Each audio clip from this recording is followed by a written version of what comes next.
ทวิตนี้ไปติดตามที่บรรดาสมาชิกสภาแห่งชาติเสนอให้รัฐบาลเร่งแก้ไขหลายปัญหาที่เข่งห้อนเพื่อขับเคลื่อนการพัฒนาเศรษฐกิจสังคมให้น้ำมือนับดีขึ้น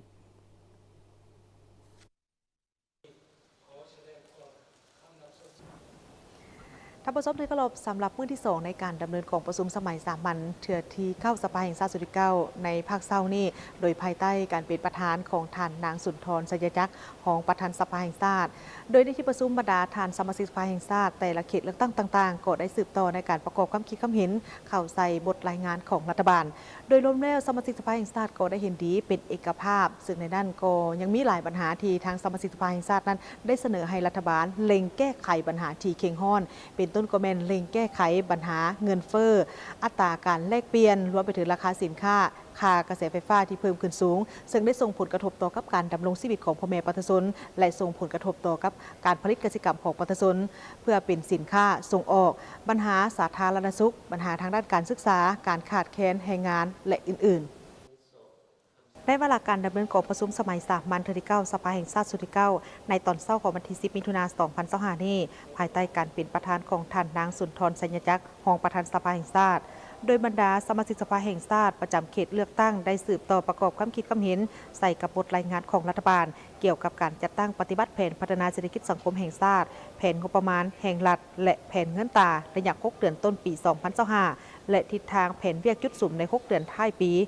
ติดพันกับการจัดตั้งปฏิบัติ2 วาระแห่งชาติในการแก้ไขปัญหาเข่งห้อนทางด้านเศรษฐกิจการประกอบความคิดความเห็นของสมาชิกสภาแห่งชาติโดยรวมแล้วแม้นเห็นดีเป็นเอกภาพและแสดงความสมเสยต่อกับผลสำเร็จที่รัฐบาลสามารถญาติมาได้ในระยะที่ผ่านมาแต่ก็ยังมีหลายปัญหาที่สมาชิกสภาแห่งชาติได้เสนอให้รัฐบาลเร่งแก้ไขปัญหาที่เข่งห้อนเป็นต้นก็แม่นเร่งแก้ไขปัญหาภัยเงินเฟ้ออัตราแลกเปลี่ยน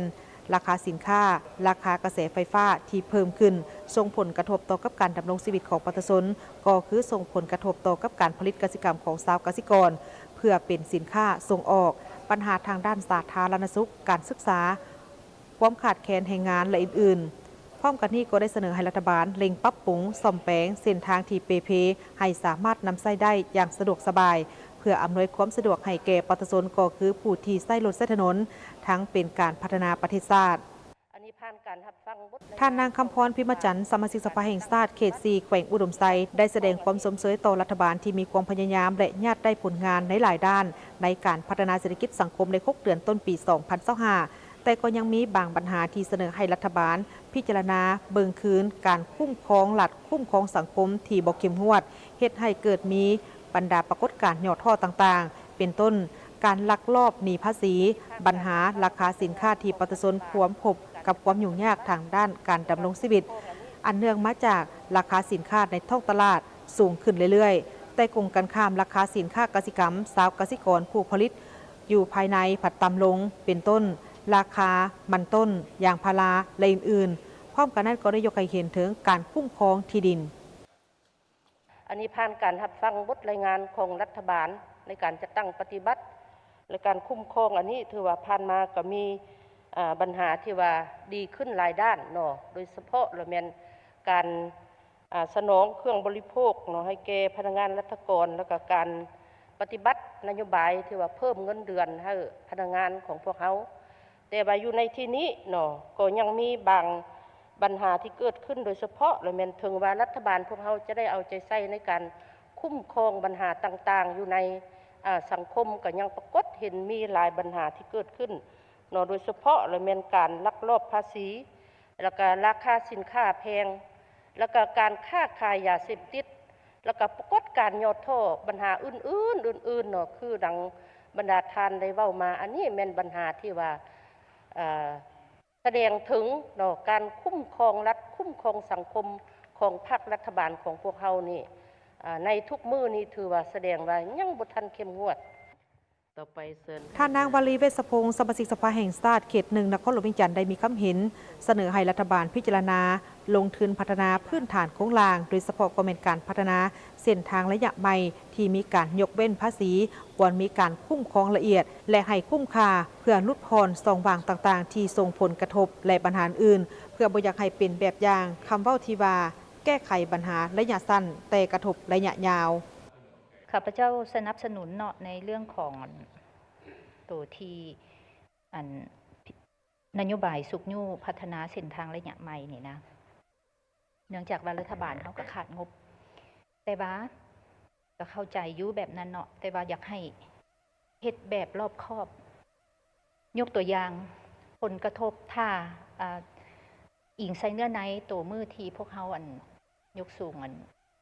คุณภาพพันเนาะหมายความว่าจะประหยัดต้นทุน 17% นี่ถ้าเฮายกเว้นนี่ถือว่ามันบ่ค่อยคุ้มปานใดคันลดต้นทุนได้หลายกว่าหั่นน่ะเป็นตาคุ้มค่าอยู่ย้อนหยังเหตุผลก็คือด้วยว่าการคุ้มครองเฮาบ่ดีถ้าคุ้มครองได้ข้าพเจ้าก็บ่มีปัญหาหยังแต่พวกเฮาผ่านมามีแต่บอกว่าคุ้มครองได้แต่ในตัวจริงมันเฮาคุ้มครองยากหลายตัวอย่างว่าเฮายกเว้นให้นำเข้ายกตัวอย่างสินค้า2คันรถแต่ตัวจริงอยู่ด้านนะประธานเอาเข้า10คัน20คันเนาะแล้วผลกระทบต่อมาเป็นอย่างมันจะมากระจายตามบรรดาห้างอยู่ภายในนี้แล้วกลายเป็นสินค้าที่บ่ได้ถือว่าภาษีหลายอันหายไปแล้วกระทบผู้เฮ็ดถูกต้องตามกฎหมายอีกหลายหับตัวนั้นเขาบ่ได้ขายก็หายไปอีกเพราะฉะนั้นบวกลบคูณหารแล้วมันอาจจะกลาย 17% ผลกระทบเนาะขอบใจทางท่านพร้อมนั่นท่านกรกันพรหมวงศ์สมาชิกสภาแห่งชาติเขต 6 แขวงหลวงพระบางก็ได้เสนอให้รัฐบาลพิจารณาแก้ไขปัญหารายหับที่บ่สมดุลกับรายจ่ายย้อนค่าของชีพสูงอยากให้เอาใจใส่แท้ๆในการกวดกาคุ้มครองการนำเข้าสินค้าราคาสินค้า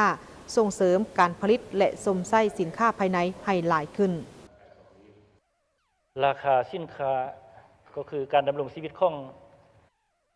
พนักงานทหารตำรวจตลอดฮอดประชาชนบรรดาเผ่า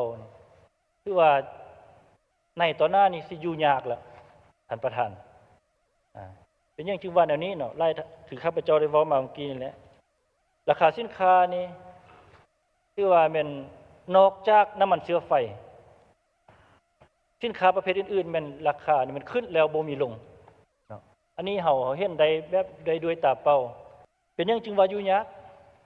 มันอยู่ยากก็ย้อนว่าค่าของชีพยกตัวอย่างคือเงินเดือนของพนักงานร้านอาหารยกตัวอย่างพื้นฐาน2.5 ล้านซะค่าน้ำค่าไฟค่าไฟฟ้าเดี๋ยวนี้นี่เห็นลง Facebook นี่6แสน7แสนค่าน้ำก็2แสน3แสนมันก็ไปแล้ว6แสนนี่บัดนี้ยังเว้าเรื่องลูกเด้ไปโรงเรียนเด้ค่า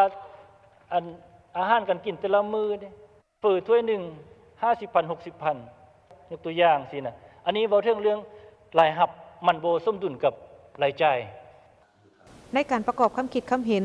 และคำเสนอเห็นว่าสมาชิกสภาแห่งชาติหลายท่านได้เสนอให้รัฐบาลพิจารณายุติการอนุมัติการขุดค้นแร่ธาตุธรรมชาติที่กำลังดำเนินไปในขณะนี้หรือให้ประเมินคืนผลกระทบต่างๆแล้วสั่งซาคืนผลได้ผลเสียที่จะตามมาและปัญหาอื่นเพื่อให้การพัฒนาเศรษฐกิจสังคมและชีวิตการเป็นอยู่ของประชาชนดีขึ้น